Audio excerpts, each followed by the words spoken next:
Nandito na tayo! Rudy! Rudy! Bilisan niyo! Rudy!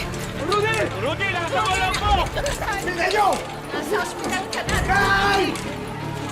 Kapit na Rudy! Nandiyan namin doktor na! Dok, ano po nangyari? Gunshot wound po! Tulong! Kapalit mo! Bilisan mo! Rudy! Nasa ospital ka na, Rudy!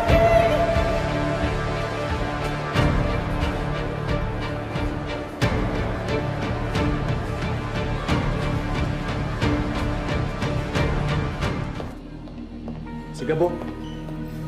Bo! Gabo! Sino mo ba si tatay ko? Sino nakakita mo ba si tatay ko? Gabo, di namin alam. Sino pa ba? Eh, yung mga pulis lang naman na may baril doon. Sigurado ako, sa kanila galing yung balang tumama sa tatay mo, Gabo.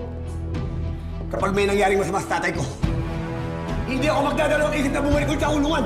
Yung mga nag-utos sa pulis na i-demolish tayo, sa kanila tayo dapat magalit, Gabo. Tama si Tekla, Gabo. Sinusunod lang nila yung mga inuutos sa kanila. Ang dapat sigilin dyan, yung mga may-ari ng lupa na nag-utos. Ipanalangin nila walang mangyari masama sa tatay ko.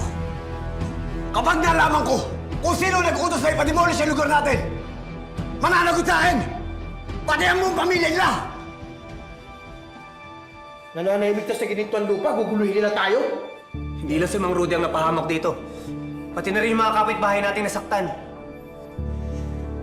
Sabihin mo lang, Gabo. Re-respect tayo. Tumigil nga kayo! Tigilan mo muna ang pagiging basagulero mo! Tatay mo muna ang isipin mo! Makinig ka, Gabo. Walang mangyayari sa tatay mo. Matatag siya. Alam kong maliligtas siya.